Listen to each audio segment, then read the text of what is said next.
자, 오늘 증시에 네. 글쎄요, 굳이 호재와 악재를 나눌 일이 없죠. 오늘 뭐 다 악재만 있는 것 같은데. 뭐 악재 투성이었죠. 예, 어떻게 보면 일본이 12% 넘게 빠졌고 우리나라가 지금 거의 뭐 코스피가 8.77%, 장중에는 10%도 네. 넘어가면서 사실은 이게 금융 위기 2008년 이후로 처음 보는, 팬데믹 때도 이 정도는 안 빠졌던 것 그러니까 같은데. 이 하루 폭우로는 이런 거는 예. 처음인 것 같아요. 예, 제가 제 기억에 2008년 10월 8일 날 200포인트가 넘게 한번 빠진 적이 있었는데 그것도 근데 사실은 뭐 그 당시에는 조금 덜 빠진 거였습니다. 사실 코스닥은 더 빠졌었는데 저 왜 기억하냐면 제 생일이어가지고 예, 증권회사에 갔는데 원래 생일 파티를 해줘야 되는데 안 그날 다 해줬어요? 일찍 가더라고요. 예, 워낙 많이 빠져서. 근데 금융위기가 이제 온 것도 아니고 뭐 앞에서 다들 얘기 들으셨겠지만 지금 뭐 악재가 왜 이렇게 많이 빠졌을까? 다들 오늘 아마 모든 전문가들이 의아해했던 부분들, 그다음에 시장 참여자들도 뭐 의아했는데 호재를 좀 찾아보면 그래도 저희가 또 희망을 또 찾아야 되지 않겠습니까? 그래서 요거를 좀 갖고 나왔는데 제가 보니까 장중에 요때만 해도 한 12,000계약 이상 던졌습니다. 선물을. 제가 항상 선물이 중요하다. 근데 외국인들은 오늘 보면 거래소를 1조 5천억 이상 팔았고요. 선물을 11,800계약 이상 샀는데 결론적으로는 그러니까 금액으로는 9천억이 조금 넘게 샀습니다. 근데 이게 언제부터 샀냐면 2시 10분 이후부터 샀다. 이게 중간에 한 11시 이후부터 계속 사기 시작하면서 환매수를 했다라고 보시면 되죠. 매도했던 거 청산하면서 이제 쭉 들어 올렸는데 동시효과 들어가기 직전에 한 2천억 정도 2천억 정도 플러스였는데 한 5천억 정도 플러스였던 것 같습니다.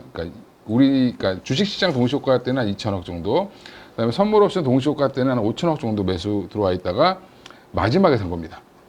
그러니까 이게 그래서 11,800계약이나 샀는데 그러면 현물을 팔면서 떨어진 지수를 선물로 사줬다. 그러니까 포지션은 딱 그렇게 정리가 된 거죠. 코스닥은 어차피 뭐 선물 거래가 의미가 없으니까.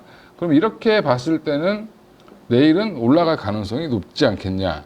그러니까 외국인들이 그동안 매도 포지션으로 거의 한 3조 가까이를 매도를 쳤는데 이제 이거를 어느 정도 바닥을 잡고 올리는 게 아니냐라는 그런 신호를 좀 준 것 같고요. 그래서 이 흐름만 보면 내일은 만약에 하락을 하더라도 아침에 이제 동시효과에 이제 뭐 신용 불량도 좀 나오겠죠. 네. 예, 그러면 그때가 좀 바닥을 찍고 시가가 좀 바닥이 될 가능성도 있다. 물론 이제 저녁 때 미국 시장이 얼마나 반응을 하냐의 문제인데, 그러니까 우리나라 지금 매도를 더 부르는 이유 중에 하나가 장중에 오늘은 뭐 다들 뭐 위로가 사실은 안 되실 테지만 이렇게 막 빠질 때 보면 급하게 한번 서킷 브레이크 걸리고 나서 한번 쭉 더 빠졌거든요. 네.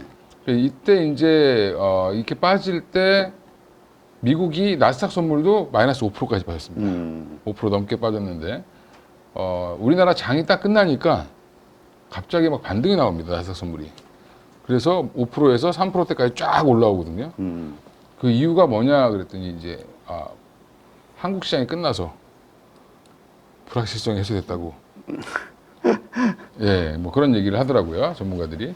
그래서 우스갯소리로 나오는 건데 참 그게 참 어이가 없는 게 우리나라 시장이 일본은 올라간 게 다 빠진 거거든요, 사실요. 네. 거의 이제 그동안 올라갔던 거를 다 토했다라고 보시면 되고 약간 마이너스 전환했습니다, 일본도. 근데 우리나라 코스피 보면 그냥 뭐 바로 이거 보시면 좀 화가 나실 텐데 올해 벌었던 거 그냥 간신히 플러스였는데 그냥 마이너스로 그냥 바로 전환돼 버렸죠. 그러니까 이거는 이렇게 빠진 게 뭔가 특별한 이유가 없는데 여기까지는 어느 정도 조정이다라고 보면 이거는 좀 과하게 빠졌다라고 생각하시는 게 맞을 것 같고요. 네. 과매도 구간에 들어간 거는 확실하다. 뭐 저는 이렇게 생각하고 있고요. 오늘 많은 걸 물어보세요. 그러니까 다들 뭐 이거 사야 되냐? 말아야 되냐? 뭐 이렇게 얘기하셨는데 금요일 날 저한테 하이닉스 지금 사도 되냐고 이제 연락 오신 분이 많았는데 제가 월요일까지는 보고 사셔야 된다라고 말씀드렸고요. 근데 그 이유가 일단은 하락 추세는 전환이 좀 나와야지 사실은 좀 들어가도 안심이 되죠. 그래서 지금 뭐 삼성전자가 10% 빠졌는데 뭐 다른 종목들 갖고 계신 분들은 다 할 말이 없죠 지금. 예, 그래서 지금 상황은 뭐 그나마 좀 좋은 거 찾아보면 외국인들이 코스닥을 산 건데 코스닥을 5,400억을 뭘 샀을까? 아까 이제 뭐 앞에서 하창한 본부장님 말씀하셨는데 예, 알테오젠 예, 외국인들이 한 14만 주 이상 샀고요. 그리고 예, ABL 바이오 11% 빠졌는데 이것도 마찬가지로 외국인들이 31만 주를 샀고요. 또 하나가 이제 리가켄 바이오인데 24만 5천 주 샀습니다. 그리고 또 마지막으로 이제 유한양행 보시면 유한양행 장중에 얼마까지 빠졌었냐면 15.97%까지 빠졌다가 마이너스 8%로 말아 올렸는데 이거를 외국인들이 산 거죠. 19만 5천 주 샀거든요. 그러니까 이 다음은 어디로 갈까 여러 가지 이제 빠진 건 빠진 거고 그러면 반등 나올 때 어디가 가장 빠를 것이냐. 생각보다 바이오가 될 수도 있겠다. 아, 바이오. 예. 그리고 또 하나가 반도체가 빠졌으니까 반도체가 반등이 가장 사실은 빨리 나와야 되거든요. 근데 지금 문제는 아까 이제 말씀하신 것처럼 삼성전자가 너무 많이 외국인들이 던졌다라는 게 사실은 조금 마음에 걸리죠. 네. 예. 그러니까 이제 이게 빠질 때 속도가 지금 보통 한 3배 빠르다고 하는데 이거는 거의 한 10배 빨랐다라고 보면 반등이 나오더라도 다시 한 8만 원대지 갖다 놓으려면 시간은 좀 걸릴 것 같다라고 보시는 게 아마 맞지 않겠나 싶습니다. 지금 우리 이 대표님 같은 경우는 저 SK 하이닉스도 그렇고 HBM 관련주들 상당히 좋아했습니다. 좋게 봤죠. 예. 한미반도체, 예, 이스페타시스 맞습니다. 뭐 이런 쪽들. 예. 근데 이렇게 완전히 급락이 나왔는데 어떻습니까? 지금 그 생각은 좀 달라지셨나요? 지금 상황에 맞춰서? 전혀 지금 저는 안 달라졌는데 일단은 흐름을 보자. 제가 이제 뭐 수급을 이길 수는 없으니까 그러니까 지금 자리에서 제가 더 사자라고 말씀드리면 요구하실 수도 있고 욕을 이미 많이 먹고 많이 있으니까. 먹었습니다. 지금 벌써 먹고 있고요. 근데 오늘 외국인들 보시면 예, 이거 좀 보여드리면 예, 한미반도체 외국인들이 지금 이틀 연속 사고 있습니다. 네. 이 얘기는 뭐냐면 얘네 지금 빠질 만큼은 빠졌다. 그동안 보면 주가는 여기에서 쳐 올렸던 3월 달에 가격까지 떨어졌거든요. 그러면 한미반도체가 지금 뭔가 부러지고 나빠진 건 하나도 없는데 최근에 무슨 얘기를 하냐면 엔비디아가 블랙엘 납품을 3개월 지연됐다. 뭐 개발상의 문제, 뭐 아니면 조립 과정의 문제인지 모르겠지만 만약에 조립 과정에 이제 TSMC에서 만드는 과정에서 문제가 생겼으면 그러면 한미반도체랑 SK 하이닉스에게 악재일까요, 호재일까요? 제가 사람들한테 그렇게 여쭤봤거든요. 악재일까, 호재일까? 저는 호재라고 생각하고. 네. 이게 이제 AI 칩 가속기를 만들 때 이거를 만약에 100개를 만들려고 하면 그 안에 뭐 HBM이 6개 들어간다. 네. 이렇게 하면 6개 곱하기 100개를 하면 600개가 필요하죠. 근데 600개를 납품하는 게 아니라 660개를 납품합니다, 원래. 근데 이게 만약에 불량이 나와서 만약에 이거를 폐기했다. 그러면 이게 하이닉스의 잘못이 아니면 다시 주문을 넣어야죠. 왜냐면 이게 분해가 안 됩니다. 제가 전에 말씀드린 것처럼 붙인 거를 재활용할 수가 없기 때문에 바로 다 버려야 됩니다. 네. 근데 버리면 사실은 주문이 더 들어가는 거지 이거를 뭐 하이닉스한테 야 니네가 잘못했으니까 야 이거 안 줘, 돈 안 줘 이렇게 할 수는 없는 거거든요. 그러니까 그게 하이닉스의 잘못이 아니라 대부분 뭐 패키징을 하는 과정에서의 문제, 수율이 잘못 나오면서의 문제 이런 문제의 가능성이 높기 때문에 왜냐하면 이게 최선단 공정으로 만든 사실은 뭐 그 블랙웰 칩은 최선단 공정으로 만든 거기 때문에 문제가 조립 과정에서 아마 나올 가능성이 높습니다. 그러면 그거를 설계 변경을 하는 과정, 그 전에 이제 시험으로 만들었는데 설계를 변경하는 과정에서 바뀌더라도 사실은 더 이상 뭐 그걸 하이닉스한테 뭐라고 할 수는 있는 건 아니고 그럼 여기에서 주문을 더 해놔야 되죠. 더 네. 만들려면.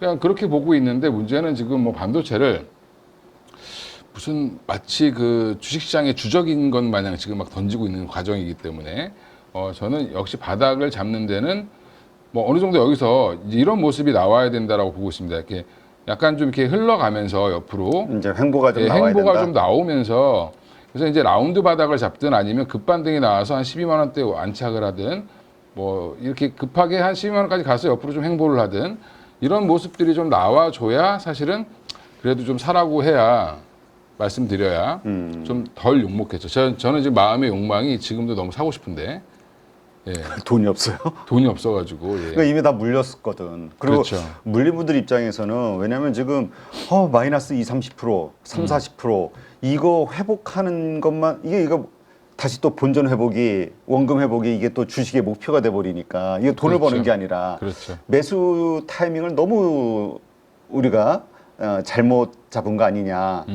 그러니까 그동안 우리가 AI에 대해서 너무나 환상을 가졌던 거 아니냐. 이런 반성들이 나오긴 하거든요. 근데 환상을 가진 건 아니고 미국 시장이 환상을 이끌었죠. 근데 오늘 이제 이 기사 중에 무슨 기사가 있었냐면 AI에 관련돼서 이제 헤지펀드, 펀드 하시는 이제 운용사 대표분이 자기는 엔비디아 여기서 두 배 간다.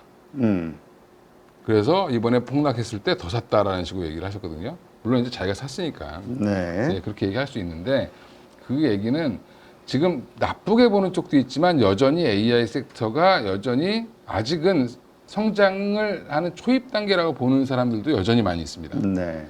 근데 이게 지금 이 NK 트레이드 자금부터 시작해서 그 다음에 지금 처음 시작은 대선의 불확실성 이슈 네. 시작해서 이게 쭉 온 거죠. 악재가 악재를 계속 낳으면서 이게 한 방에 빵 터졌다라고 보면 사실은 이제 미국은 생각보다 근데 이렇게 많이 안 빠졌습니다. 그럼 미국도 오늘 아마 빠졌다가 밑꼬리를 다고 올려준다라고 하면 저는 미국도 좀 많이 빠졌으면 좋겠는데 미국이 더 빠지면 우리나라가 더 빠지겠죠.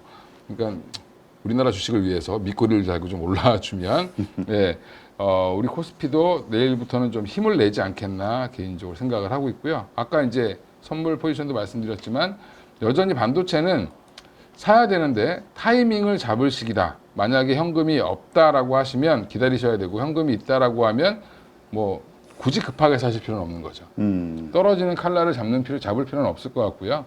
저는 여기서 돌려줄 줄 알았는데 그때 완전 돌리는 타이밍에 뭐가 나왔냐면 갑자기 미중 분쟁 나오면서 갑자기 우리나라 시장은 미국 시장이 반등이 나왔을 때 반등이 못 나왔거든요. 네. 그러면서 한번 쭉 빠졌기 때문에 지난주에 그 부분이 약간 조금 모멘텀상으로 타이밍이 안 좋았다 이렇게 보고 있습니다. 자, 하여튼 지금 오늘 반도체 쪽만이 아니라 여러 쪽 다 모든 섹터가 다 빠졌죠. 예, 다 모든 빠졌습니다. 종목들이 거의 빠졌는데 예. 그래도 좀 특징적으로 본 섹터나 종목들이 있으신가요? 그러니까 지금 아까 이제 그 하창한 본부장님이 조선주 말씀하시고 가셨는데 조선주가 사실은 가장 마지막에 끝물에 많이 올랐습니다. 네. 보시면 HD 현대중공업이라든지 한국조선해양, HD 한국조선해양, 예, 이제 이게 금요일이니까 목요일까지 고점을 찍었거든요. 최근 들어 가장 좋은 흐름을 보여줬던 때가 여기였는데 그때도 이제 여기에서 따라 붙어야 되냐 말아야 되냐 이제 물어보실 때 이건 아니다. 지금은 아니다. 그러면서 어떤 분들은 기자재를 봐야 된다 이랬는데 저는 기자재가 아니라 이게 한번 조정이 크게 나오면 사셔야 됩니다. 그러면 HD 현대중공업 지금 이제 HD 현대 한국조선해양 바닥을 이제 어떤 조정이 나오면 이제 어떤 분들은 많이 떨어진 걸 사야 된다고 얘기하시는데 저는 거꾸로 덜 떨어진 걸 사야 된다. 추세가 꺾이지 않은 거. 그러면 지금 조선주들은 제가 볼 때 여기 지금 이게 더 빠져봐야 제가 한 17만 원대, 한국조선해양도 빠져봐야 16만 원대 같은데 그러면 이때는 요걸 좀 보시고 있다가 좀 관심을 좀 가져보시는 게 좋지 않겠나 생각하고요. 아까도 초반에 말씀드린 것처럼 여전히 바이오 섹터는 관심을 두셔야 된다. 왜 외국인이 갑자기 이렇게 폭락할 때 샀을까? 이것도 관심을 가져보시는 게 좋을 것 같고 섹터별로 지금 보시면 오늘 단기적으로 매매하실 분들은 이제 오늘 이런 종목들 많이 움직였습니다. 빅텍 북한 얘기 나오면서 움직였는데 다 빠졌죠. 예, 이거 빠졌는데 전통적으로 지금 중동 문제 터지면 올라가는 종목들이 흥구석유, 그다음에 중앙에너비스 이런 종목이 나오고 또 하나 해운주 이런 애들이 움직였는데 오늘은 장 막판에 이거 다 빠졌습니다. 근데 제가 왜 그럼 이거 빠진 거 왜 말씀드리냐면 생각보다 오늘 내일 오늘 밤 내일 이란이 이스라엘을 보복을 할까요, 안 할까요? 글쎄요, 그건 지금 뭐 분위기상으로는 거의 확실하게 하는 것 같은데, 그죠? 네. 어떻게 하느냐가 되게 중요할 것 같고요. 음. 뭐 진짜 예전처럼 미국이랑 짜고 치는 고스톱처럼 하면 사실은 그닥 그렇게 반응을 안 할 텐데 지금 여러 설 중에 뭐가 나오냐면 만약에 이란이 이스라엘의 대왕고래를 공격하면 이스라엘 앞바다에 유전이 있습니다. 거기는 근데 뭐 사람이 많이 없겠죠. 산업시설을 공격하려면 거기가 가장 큰 타격을 줄 수 있는 데고 또 바다니까 인명피해도 좀 덜하겠죠. 그러니까 그쪽을 타격하지 않겠냐라는 얘기가 나오고 있는 상황인데 저는 100% 할 걸로 보고 있거든요. 그러면 오히려 내일 만약에 공격을 안 한다. 밤중에 우리가 이제 밤에 지나갔는데 내일 아침까지 공격 안 했다. 그러면 모레 할 가능성이 있겠죠. 그러니까 내일 우리나라 시간으로 내일 할 가능성이 높으니까 만약에 내일 시장에서 이쪽을 노린다라고 하면 이쪽도 충분히 저는 단기 매매는 가능할 거다. 왜냐하면 공격하고 나서가 고점이 나올 거니까 네. 그런 것들은 한번 노려보셔도 괜찮을 것 같습니다. 자, 내일장 체크 포인트 뭐가 있을까요? 일단은 지금 뭐 PMI 지수가 미국에서 어떻게 나오느냐 뭐 이제 보자고 다들 말씀하시는데 PMI 지수가 아니라 그냥 미국이 지수가 어떻게 움직이는지 그다음에 엔비디아가 1분기 한 분기 이제 이연된다 블랙엘이 이연된다라고 하니까 3개월 정도 이연된다고 하니까 이 부분을 얼마나 반영을 해주는지 시장에서는 한 80불까지 밀릴 수 있다라고 얘기하는데 생각보다 거기까지 밀리진 않을 것 같고요. 만약에 100불을 깨고 하회에서 90불을 초반대에서 반등이 세게 나와준다라고 하면 네. 오히려 그 엔비디아는 바닥을 찍었을 가능성이 높고 그 상황에서 미국 시장이 나스닥이라든지 나스닥이 한 1%대 이내의 하락으로 막는다라고 하면 내일장은 100% 돌아갈 가능성이 높겠다라고 말씀드리겠습니다. 자, 그 앞으로 증시 어떻게 흘러갈 것인가? 물론 지금 뭐 여러 가지 지금 뭐 시장에 그렇죠. 무너지는 상황을 보면은 뭐 의미 없을 수도 있습니다만 네. 어쨌건 좀 여러 가지로 우리가 좀 여러 가지 각도에서 생각해 보는 차원으로 한번 어떻게 보시는지 말씀을 좀 해주시죠. 그 위기 상황이 오면 근데 이제 위기의 원인들이 다 있었습니다. 근데 이번에는 이제 뭐 그 사실 지뢰 짐작으로 좀 많이 뺀 것 같죠. 공포의 매도가 많이 나왔는데 예전에처럼 명확한 원인이 있으면 명확한 원인을 제거하면 주가는 반등이 나왔습니다. 근데 지금은 명확한 원인보다는 그냥 경기 침체에 대한 공포, 그 다음에 뭐 엔캐리 트레이드, 그 다음에 뭐 중동의 지정학적 리스크 이 정도 세 개가 가장 큰 건데 이 세 개가 다 해결될 게 아니라 어떻게 보면은 뭐 중동 문제는 한번 뭐 어떻게 좀 잘 넘어가면 다행인 거고 그다음에 엔캐리 트레이드 청산은 어느 정도 되지 않았냐? 네. 일본이 이렇게 많이 빠졌는데 그러면 엔화가 더 이상 급락 한마디로 엔화 강세가 좀 약해지기 시작하면 어느 정도 마무리 국면이다라고 보면 일본 시장도 하락폭이 좀 줄 거고요. 그렇게 되면 우리나라도 마찬가지로 그 엔캐리 트레이드 영향은 없어질 걸로 보고요. 또 하나 이제 제일 중요한 게 경기 침체냐 아니냐. 근데 일시적인 둔화냐. 아니면 갑자기 뭐 연준에서 나와가지고 뭐 지금 뭐 비컷을 갑자기 뭐 0.5%뭐 하락을 시킨다든지 뭐 이렇게는 안 할 것 같고요. 그러면 결국에는 미국에서 이게 일시적인 둔화라는 컨셉이 생기는 게 가장 중요하다고 생각하거든요. 그러면 이게 세 개가 다 해결이 되면 주가는 당연히 다시 제자리를 가야 되는 건데 제자리 가는 과정이 항상 떨어질 때보다는 천천히 가죠. 그러니까 천천히 확인하면서 가려고 하는 성격을 갖고 있기 때문에 뭐 앞으로 시장의 흐름은 여기서 얼마나 반등을 줄 수 있느냐 정도로 보시면 되고요. 더 이상 여기서 만약에 뭐 200포인트 밑으로 빠질 거야 저는 동의하지 않습니다. 여기서 더 빠질 수는 없을 것 같고요. 내일 만약에 일시적으로 2,400을 깰 수는 있겠지만 반등이 아마 더 세게 나올 겁니다. 그렇게 되면. 그러면 오히려 오늘 저점이 2,386이었는데 이 저점을 깰 가능성은 없다라고 보고 저는 접근하셔도 괜찮다. 근데 이게 지금 이게 얼마나 빨리 반등하느냐, 어디까지 반등하느냐 이거를 지금 확인해 보시는 게 더 빠르다라고 보고 있고요. 바뀐 게 없잖아요. 심리만 바뀐 것 같은데. 지금 변수가 없을까요? 시장에 지금 떠오른 거는 경기 침체에 대한 우려가 커졌다라는 거. 그 다음에 이제 중동 전쟁에 대한 이 그렇죠. 공포가 커졌다는 거.